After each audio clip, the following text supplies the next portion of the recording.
Wa minha, dan daripada hal yang menghancurkan seseorang selanjutnya, az-zina, yaitu perbuatan zina. Seseorang yang melakukan hubungan suami istri tidak dengan jalur yang halal, ya, baik seseorang yang sudah berkeluarga tapi dia berselingkuh, ya, ada seorang laki-laki sudah punya istri, ternyata dia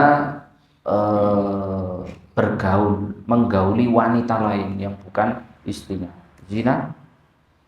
Atau seorang istri yang sudah punya suami, ya, sudah punya ikatan sah, tapi dia melakukan perbuatan serong, selingkuh, ya, dengan laki-laki lain, melakukan hubungan intim, zina. Atau anak-anak yang tidak memiliki hubungan pernikahan alias pacaran, terus melakukan hubungan suami istri, zina. Ini bahaya. Qala Allah Ta'ala wala taqrabuz zina innahu kana fahisatan wa sa'a sabila. Allah Subhanahu wa Ta'ala berfirman di dalam Al-Qur'an, wala taqrabuz zina, jangan kamu mendekat kepada hal yang membuat seseorang berbuat zina. Allah tidak langsung melarang zinanya, mendekati zina aja Allah sudah melarang. Di dalam tafsir At-Tabari, beliau mentafsiri daripada firman Allah tersebut, li'anna zina tadfa' ilaihi syahwah anifah. Zina itu didorong dengan syahwat yang kuat. Zina itu terjadi kenapa? Karena ada syahwat yang kuat.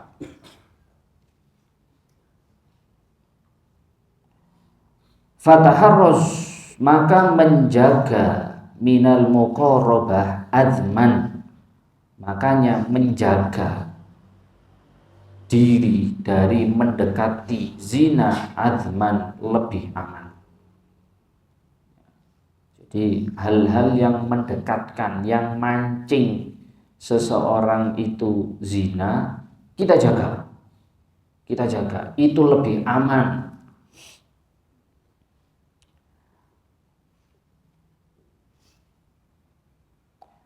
Kemudian kalau ada seseorang muqarabah, mendekat kepada asbabnya zina, la yakunu hunak, maka dia tidak bisa menjamin dirinya aman dari perbuatan zina.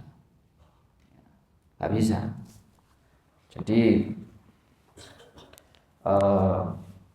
ada orang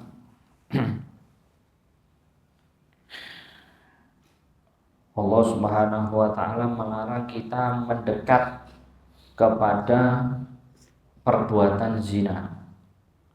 Syariat Islam mengajak kita ojo deket-deket hal-hal yang mancing seseorang itu berbuat zina.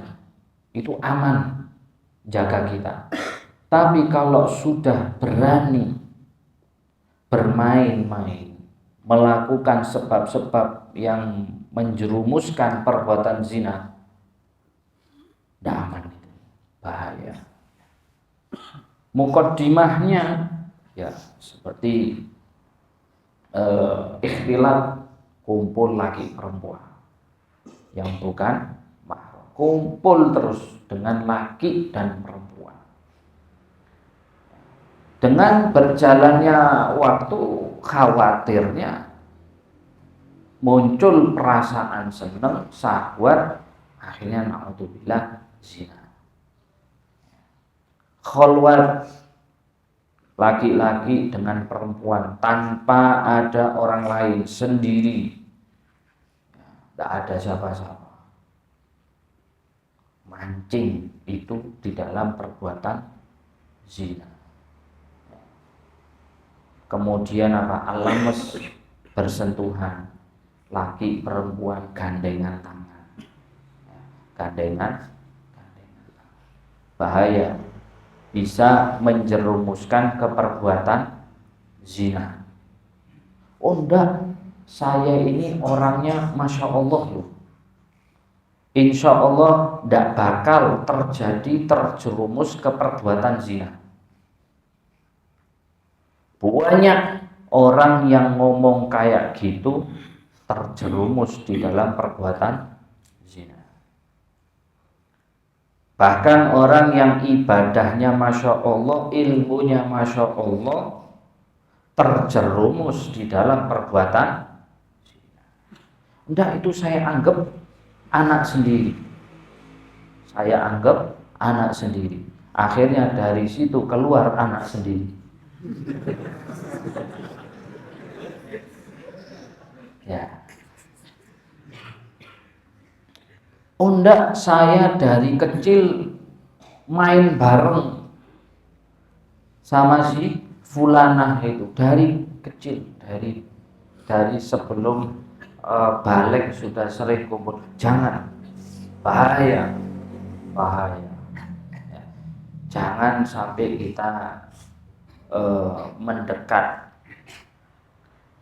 di dalam hal yang menjerumuskan kita di dalam perbuatan zina. Salah satunya yaitu khalwat dengan perempuan ajnabiyah, kumpul bareng, kemudian bersentuhan, alhamdulillah, akhirnya merembet ke dalam perbuatan zina. Jadi hindari di dalam hal-hal yang menyebabkan seseorang terperosok di dalam perbuatan zina. Wa qala sallallahu alaihi wasallam, di hadis Nabi besar Muhammad sallallahu alaihi wasallam, beliau bersabda, ma min dzambin ba'da syirik, tidak ada dari dosa yang paling besar setelah perbuatan syirik, indallah, di sisi Allah, min nutfatin wada'aha rajulun fi rahimin la yahillu lahu. Tidak ada dosa yang paling besar setelah melakukan perbuatan syirik. Dosa yang paling besar adalah seseorang yang meletakkan air maninya itu di dalam rahim wanita yang tidak halal untuknya. Di murka Allah. Di hadis yang sebelumnya, waqala sallallahu alaihi wasallam, istadda ghadabullah ala zunah. Allah subhanahu wa ta'ala sangat murka kepada seseorang yang melakukan perbuatan zina. Zina itu bukan hanya merugikan dirinya sendiri. Zina itu kerugiannya itu ikut dirasakan oleh orang lain. Ikut yang lain itu ikut ngerasakan apa dampak yang orang lain rasakan. Nama keluarga jelek, kan?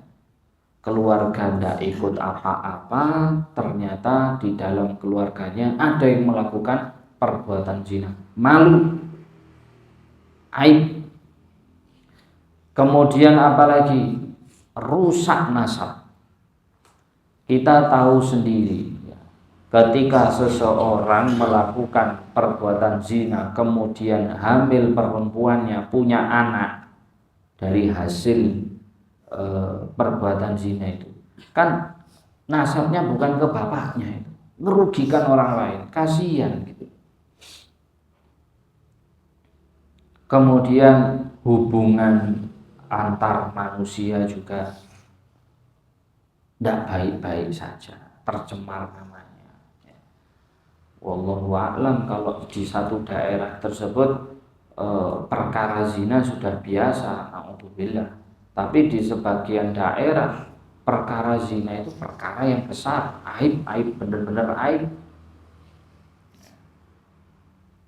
Dan dari zina ini juga lahir kriminal-kriminal yang lain, pemerasan, ya kan?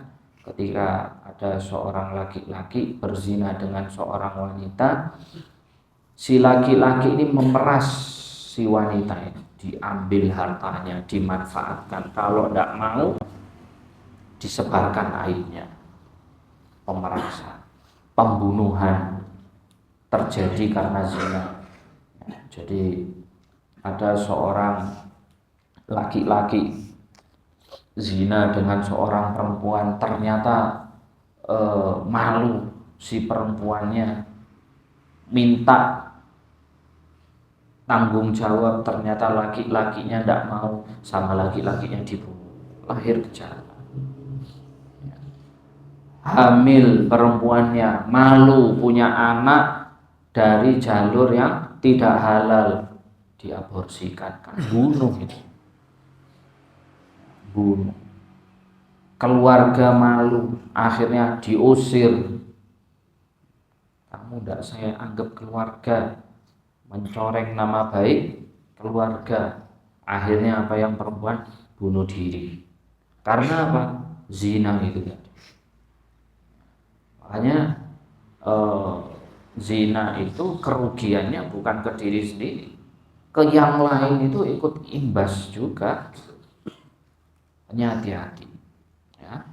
Jangan merasa kita ini punya ilmu, ahli ibadah, tahu hukum, aman dari perbuatan zina. Jangan sampai ngomong seperti itu. Banyak orang yang bahkan yang alim pun mengetahui ilmu agama, terseret di dalam perbuatan zina.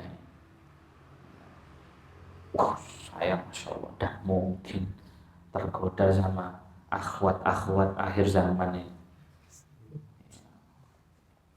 Iya, kena sing biasa. Coba kena sing perempuan sing luar biasa, buyar. Makanya hati-hati ya, jangan bermain api kalau tidak mau kebakaran.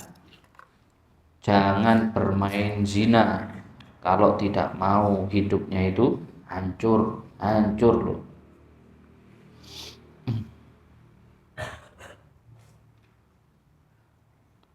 Dijaga kehormatan kita ini dengan apa? Tidak merusak kehormatan wanita-wanita muslimah yang di luar. Kita ini sebenarnya ngajarkan orang-orang untuk menghormati wanita-wanita muslimah yang ada di luar itu. Bukan malah kita yang merusak wanita-wanita muslimah yang di luar sana dengan beralasan saya seorang ustadz yang mau memperbaiki wanita tersebut. Lah kok ternyata malah diajak ke hal-hal yang tidak senonoh. Kita rusak ya. Monster agama tercoreng, agama terkotori gara-gara yaitu tadi orang-orang yang mengaku punya ilmu agama tapi melakukan kejahatan seperti orang yang tidak tahu hukum gitu. Gimana terus solusi bagi seseorang yang memiliki syahwat yang sangat tinggi, yang pikirannya selalu memikirkan perempuan? Ya, solusinya zuat, nikah. Ya, suka sama anaknya orang, ngomong sama orang tua, nikah. Kalau orang tua tidak setuju karena mungkin masih umur kecil, mau biayai hidup tidak bisa, yo rajin-rajin poso aja, poso, puasa, kemudian apalagi banyain kegiatan positif, alihkan ke hal-hal positif. Tidak tahu positif apa, main UFC sana, lari dari sini sampai Jakarta sana, hal-hal positif. Bahaya kalau sudah, apalagi kalau sudah pikiran-pikiran yang tersusupi dengan tontonan-tontonan negatif. Nah itu akhirnya orang itu pengen melakukan seperti yang ditonton. Makanya hati-hati. A'udzubillah.